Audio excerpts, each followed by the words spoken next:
Si tu es sur cette vidéo, c'est que tu veux voir du gros tuning. Aujourd'hui, on essaye de terminer, à part les jantes, tu remarques qu'elle a déjà changé de jante, on essaye de terminer cette série 7. Donc on va faire pas mal de petites choses aujourd'hui. Le but, c'est d'être prêt pour les Brigands de la route. Le 4-5 mai, on va aller dans le Gers avec les copains. On va se faire un bon trip de 800-900 km, je pense, avec. Donc le but, c'est d'avoir une auto fiable, ce qui n'est pour l'instant pas gagné.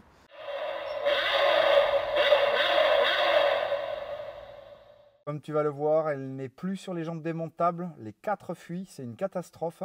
Je regonfle la voiture, 2 jours après, la voiture est à plat. Donc on va mettre les jantes de ma série 8, c'est décidé. J'en ai plein le cul de ces jantes démontables. Retour en 17 sur des borbets, des rondelles. Je ne sais plus trop ce que c'est, les rondelles, je ne sais plus. Enfin, peu importe. Donc, retour en 17 sur des jantes à déport. La voiture bien posée, elle sera correcte. De toute façon, ces roulages, j'ai beau les adorer, c'est pas ce qui lui va le mieux à cette série 7. Aujourd'hui, ce qu'on va faire, c'est remonter l'intérieur correctement. Je suis un gros. Toute la fin de la vidéo, c'est fait sans l'arrière. Donc, le but aujourd'hui, c'est de remonter la banquette, de reteinter la plage arrière, de remonter les grilles, de remonter vraiment toute cette partie-là correctement. On va mettre les roues en 17. Et puis après, il va falloir s'occuper de la partie moteur. La maladie sur ces voitures, ce sont les goujons de pompe à huile qui tombent au fond du carter. La pompe à huile se décroche, on casse le moteur. Je ne l'ai jamais fait. J'ai joué plus que de raison jusqu'à maintenant. Donc ça, le but, c'est de pouvoir s'en occuper dans cet épisode. Faire un peu d'étanchéité moteur et surtout prendre la route pour aller jusqu'au Brigand de la route. Là où l'année dernière, j'étais en série 8. Tous les ans, c'est un fail. Golf 1, on est rentré à 30 km/h il y a 3 ans, après avoir fait un fond de cuve avec de l'eau, du coup, injecteur grippé, pompe à essence morte. L'année dernière, on a eu quelques petits problèmes sur la série 8. D'ailleurs, il faudra que je vous fasse un épisode pour pouvoir vous expliquer quel était le problème. Et cette année, je compte y aller avec ça, vu qu'on va y aller en nombre. Voilà, je risque de tomber en panne, mais bon voilà, ça ne me fait plus rien étant donné que c'est tous les ans la même chose. Donc on va commencer par teindre cette plage arrière, complètement décolorée. On voit d'ailleurs ici qu'il y avait un magazine sur la plage arrière qui a protégé la décoloration du soleil. Toujours avec la même peinture, je vais vous montrer la bombe. Qu'est-ce que t'as? Tu mates ma servante? T'en as déjà vu des comme ça? Je vais te montrer un peu. C'est comme une servante normale, mais en taille 3/4. Regarde, c'est des tiroirs pour les bébés. Ça par rapport au moteur ici, la taille qu'elle fait. Je me suis bien fait en par les Chinois. La peinture, je te la mets ici.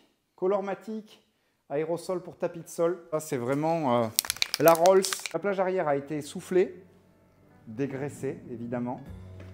Là, il y a encore un poil de tub. Allez, on ne change pas une équipe qui gagne. L'avantage de cette peinture, c'est qu'on garde l'aspect vraiment soyeux de la moquette.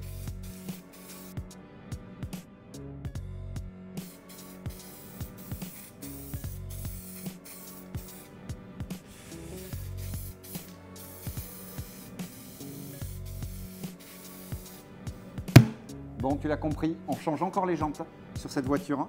On va passer avec les jantes avec lesquelles j'avais acheté la série 8. Elles sont comme neuves. Au moins, ça ne fuira pas comme les autres. Je vais pouvoir rouler. Je doute que d'ici les Brigands de la route, j'ai le budget pour des nouvelles jantes. Tous les tarifs que je trouve pour des jantes en 19, un peu qualité, même des monoblocs, c'est devenu stratosphérique. Donc on va oublier. On va quand même continuer de nourrir les enfants plutôt que d'acheter des jantes. J'espère que le diamètre total par rapport au 18 sera pas mal, mais normalement, je suis un tout petit peu plus grand. Donc la voiture ne sera pas plus basse. Ça devrait être facilement roulable. On les monte et on les nettoie.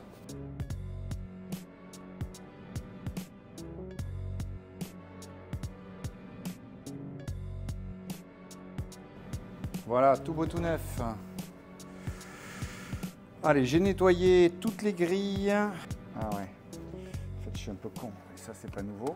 Ça se glisse comme ça d'abord. Et là, voilà, ça va tout seul. Allez, voilà, ça c'est prêt à être remonté sur la voiture. Tu peux voir, c'est nickel. La plage a retrouvé sa couleur d'origine. Que c'est chiant à remonter ces intérieurs. Quand tu le fais pas de suite là c'est nickel. Bon, on va aller voir dehors quand même, histoire d'être sûr qu'on est bien jointé au niveau de la vitre. C'est pas une Lotus, hein. Qu'est-ce que c'est lourd. Le moindre élément, c'est ça qui fait la diff avec une petite voiture. Ah. J'ai cassé quelque chose. Voilà, les plastiques sont tellement cassants là aussi que les plastiques de ces ceintures là se sont pétés. Donc voilà, si jamais un abonné a ça, pour une 32. Je ne sais pas où je vais trouver ça, franchement ça m'emmerde. Je vais essayer de les recoller quand même, mais en les fibrant peut-être de l'intérieur. Si un abonné a ça, franchement je lui fais faire un tour de Venturi 400. Je me démerde à prendre la Venturi chez Simon et je l'amène faire un tour. Parce que là, là c'est la merde. Allez, là aussi il faut rebrancher le faisceau. Il y a un énorme faisceau sur cette banquette. Bon, on remercie encore Phoenix Motor pour le boulot qu'ils ont fait sur cet intérieur. Franchement, c'est ouf. Oh, oui. Ouh, ça lui va hyper bien le 17 en fait. Je vais les péter ceux-là aussi ou pas? Ils m'ont l'air bien fragiles. Voilà. Oui, comme ça. Voilà, j'ai raison. Vas-y, tape encore, abruti, va. En voilà.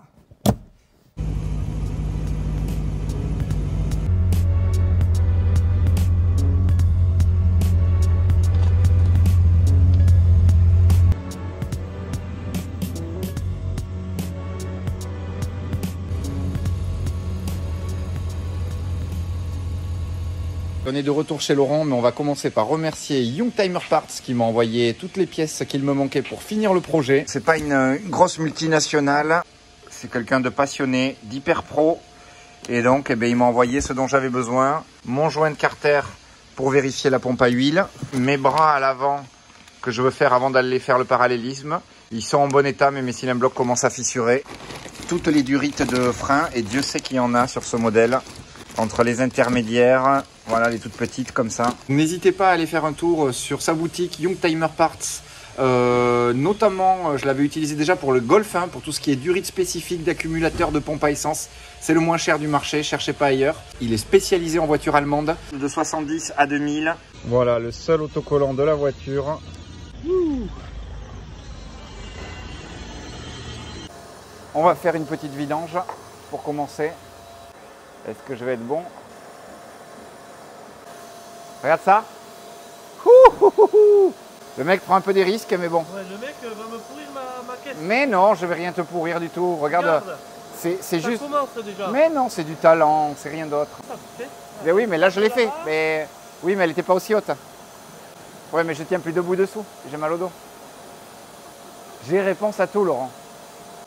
T'es là, un petit coup t'avais coulé là, je fallait voir. Ah ouais, quel bâtard. Même moi, je le fais pas pour moi. Parce que vous n'y avez pas pensé, les gars. Regardez mon génie. Voilà ce que c'est quand on a des couilles. Oh putain. Voilà. C'est fou ça, le jet qui part en arrière. Mais le jet il repart comme ça à l'envers. Si vous avez besoin des outils, les gars, c'est ici là. Je suis comme ton petit frère, Laurent. Tu peux pas m'en vouloir. La jeunesse excuse tout.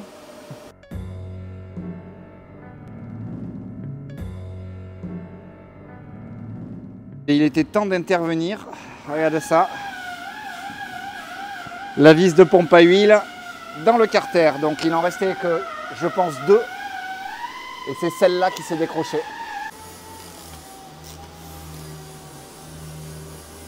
Allez, là ça bougera plus. Bon, j'ai également sorti la deuxième qui sortait à la main. Donc je pense que au brigand de la route, j'aurais pas failli à ma réputation avec une belle casse moteur cette année. On va remettre la deuxième. Comme tu peux le voir, l'ancien joint était cramé.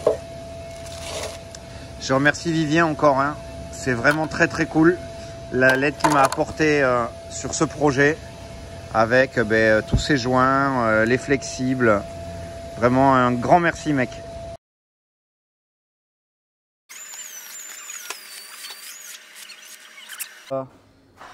Attends. Hop.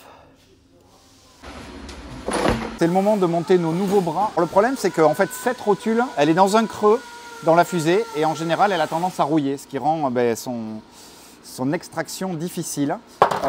J'ai déjà fait un côté. On voit que la rotule n'a pas du tout de jeu. Elle a commencé à rouiller, effectivement. Ici, le soufflet est mort, mais par contre, pas de jeu. Et le cylindre bloc, pour 260 000 km, est plutôt pas mal.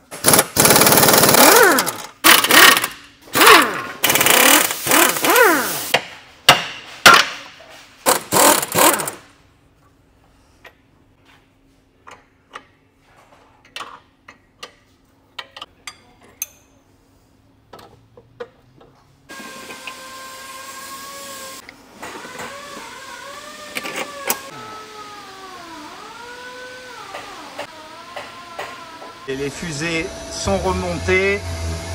Ici, je n'ai pas serré parce que la technique, en fait, c'est si tu serres là avec la suspension complètement détendue, tu vas bloquer le cylinder block dans une position et quand tu vas le plier, ils sont neufs, tu vas déjà le flinguer. Donc ça, c'est un serrage que j'essaye de faire, voiture quasiment au sol ou en tout cas sur des plots. On va faire le serrage à cette hauteur-là, c'est intermédiaire. Ça permettra d'avoir le réglage entre quand tu es sur le pont et sur la route du cylinder block serré bien au milieu. Et comme ça, normalement, il devrait tenir assez longtemps. Et on va faire le serrage en place. Vivien m'a envoyé tous les nouveaux flexibles.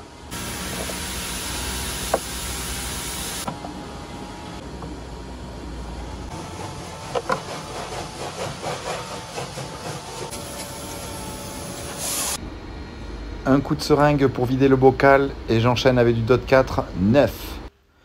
On attaque ensuite le changement des dernières durites. 2 sur le train avant, 4 sur le train arrière.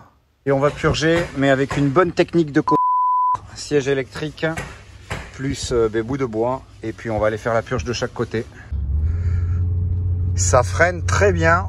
Là, normalement, on repart quand même pour un bon moment en étant tranquille, j'espère. Hein. Bon, il y a toujours le risque de panne, mais voilà, en tout cas, j'ai fait le maximum pour pouvoir aller au brigand de la route sans espérer tomber en panne. L'étanchéité moteur, c'est fait. Les freins, c'est fait. En mettant les jambes de force de 34, j'en avais profité pour remettre un freinage qui était en meilleur état que le mien. Et là, avec maintenant les flexibles et un liquide de frein neuf, on est pas mal. Ensuite, il y aura encore la géométrie à faire parce que j'ai le volant un peu de travers. Tu vois, en ayant rabaissé la voiture, le volant n'est pas vraiment droit. Donc ça, Maxou nous mettra ça impeccable. Donc je vais vendre les 18 et puis je rachèterai, je pense, un set de 18 des Alpina pour avoir le look complet. Voilà, c'est ce que j'aimerais sur cette voiture. Trop de projets, les comptes sont à sec. J'ai tellement dépensé cette année, c'est déraisonnable. Après remplacement de quelques joints, je me décide à rendre la climatisation fonctionnelle à nouveau pour en profiter cet été. Allez, Xavier va nous charger la clim qu'on avait vidée quand on avait repeint tout le moteur. Ça risque rien, Xavier, c'est une poubelle. Ouais, mais une belle poubelle. Ouais. Et on teste la clim. Putain, ça serait énorme de la faire marcher sur cette vieille merguez. Là, on va être bien au brigand, bien au frais. C'est une machine, Xavier, lui. Regarde ça. Pouh! Là, on va pouvoir se faire geler les rouleaux cet été.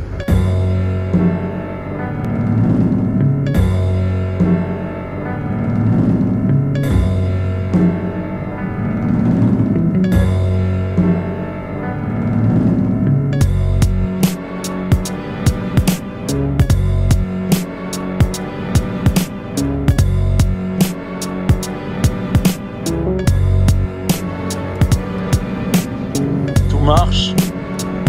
C'est mortel.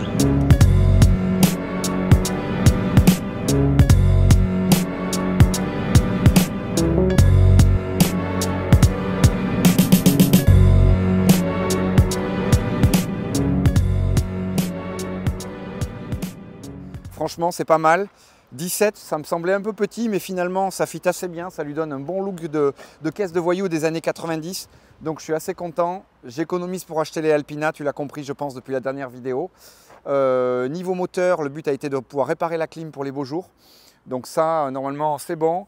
Quelques finitions à l'avant. Le toit ouvrant est à nouveau fonctionnel. Il avait commencé à déconner un peu. On avait déjà fait les disques et les plaquettes et les étriers lors du swap de suspension. Là, j'ai fait tout le reste. Voilà, quelques coupelles d'amortisseurs, quelques petites choses. Je ne t'ai pas tout montré dans la vidéo, mais le but, c'est qu'elle roule le mieux possible pour ce trip des brigands. Cette vidéo se termine. Dis-moi merde pour pouvoir aller... Putain, il est chiant. Casse-cou. Ah, putain, regardez-moi ce boulet. Lui, c'est un boulet, putain, il va au pire moment.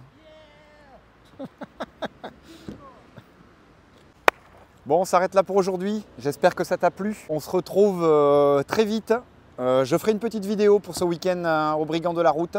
Je pense, vu qu'on sera en équipe, il y aura des autos sympas à montrer. Donc comme l'année dernière, je ferai une petite vidéo. Elle avait bien marché, celle de l'année dernière. Je fais un peu moins de contenu en ce moment parce que j'essaye de faire des vidéos assez chargées avec beaucoup d'améliorations. Donc j'essaye de faire de contenu où il y a quand même pas mal de modifications et pas mal d'avancées dans chaque vidéo.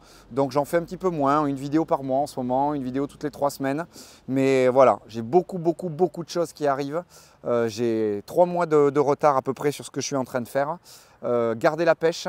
On se retrouve très vite pour les brigands. On se retrouve pour le moteur de la 944 qui va aller à The Show à Manicourt le 24-25 mai. Soyez chauds, ça va saigner. Et puis comme toujours, à 10 000 abonnés, je vous dévoilerai le projet No Limit de 2024. À la base, c'était 2024. Tant pis, je pense que je vais rester ferme sur le côté 10 000 abonnés. Voilà, un projet vraiment No Limit sur une très chouette caisse qu'on devrait faire normalement cette année pour un copain encore. Donc voilà, à 10 000 abonnés, je vous le dévoile et on va prendre les meilleures pièces du marché. On va faire ce qu'il y a de mieux en termes de carrosserie, de finition avec Laurent. Enfin, en tout cas, on va essayer. Il faut juste essayer de ne pas se perdre parce qu'on parle sur un projet de 1000 à 1300 heures. Donc je sais que ça va être très dur. Voilà, je compte sur vous pour me donner la pêche. À très vite, salut les tuneurs.